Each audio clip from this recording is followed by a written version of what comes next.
Madame, monsieur, bonsoir. Sahaf Turkoum, heureux de vous compter parmi nous ce soir sur SABA TV. Le général de corps d'armée Ahmed Gaïd Salah s'est une fois de plus exprimé. Il a appelé les forces armées à maintenir la disponibilité opérationnelle à son plus haut niveau et à s'adapter constamment au développement de la situation géopolitique et à la complexité des enjeux de la sous-région.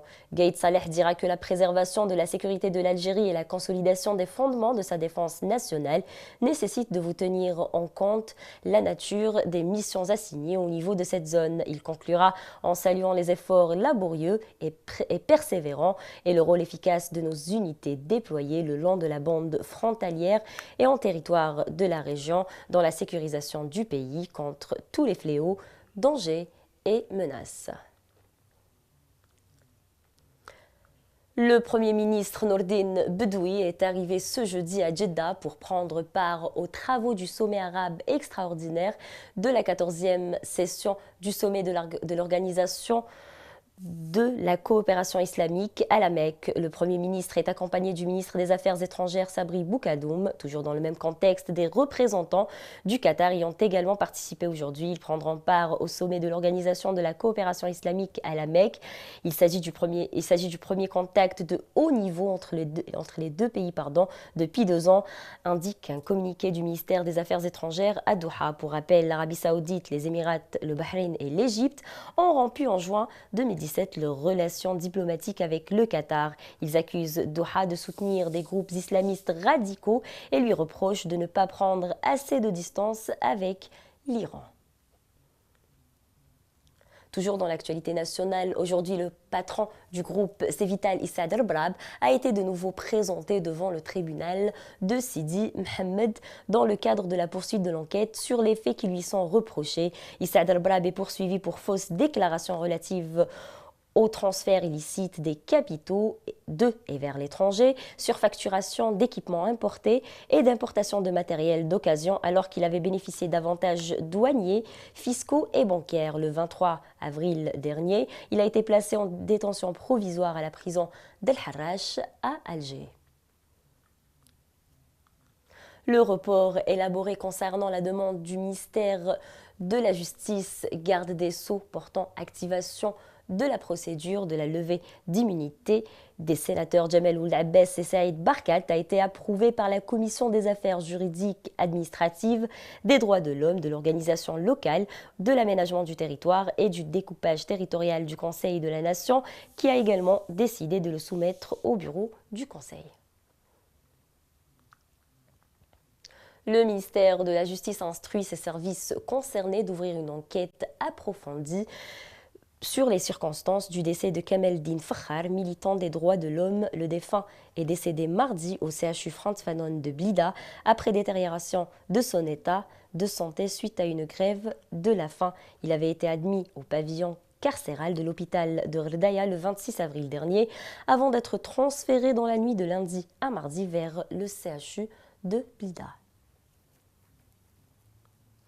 Plusieurs partis politiques se disent d'accord avec le dernier discours du général de corps d'armée Ahmed Gaïd Salah.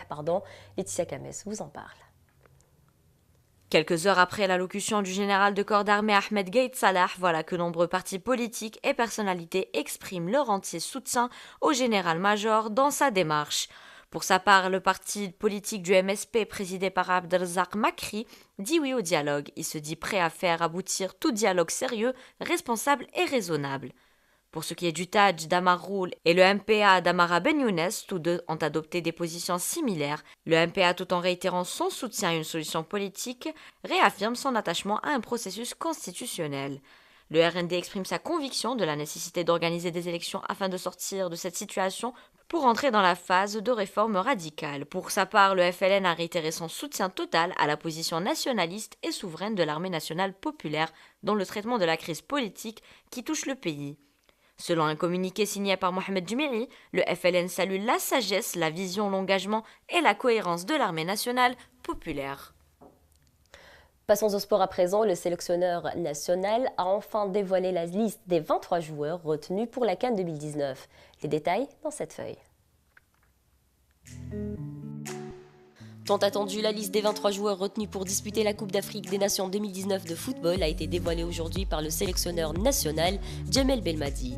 De nouveaux noms y figurent, à l'image de Haris Belkebla qui évolue au Stade Brestois, nouveau promu en Ligue 1 française. Pour ce qui est du football national, un seul nom seulement a été retenu. Il s'agit du joueur du AC Parado, Hicham Boudaoui. Le grand absent de cette liste est entre autres l'attaquant Ishaq Belfodil qui réalise une saison exceptionnelle avec Hoffenheim en Allemagne.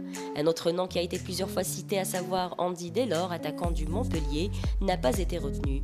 Par ailleurs, un autre grand nom longtemps absent fait son comeback dans la liste. Il s'agit de Islam Slimani qui évolue à Fenerbahçe en Turquie.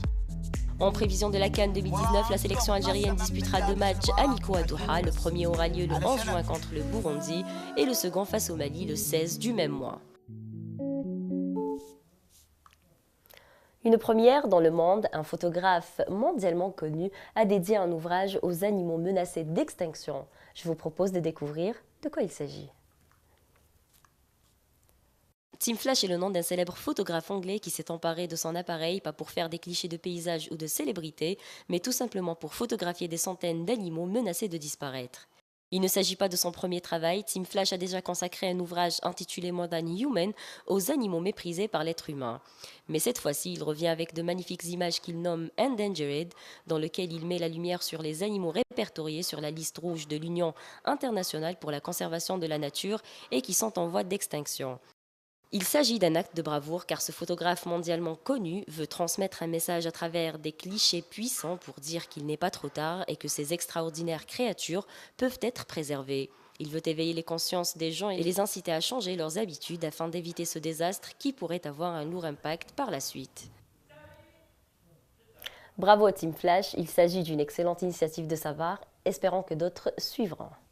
Voilà, c'est la fin de ce journal. Quant à moi, j'aurai le grand plaisir de vous retrouver demain à la même heure. D'ici là, je vous souhaite une excellente soirée et je vous dis Sahas Harkoum.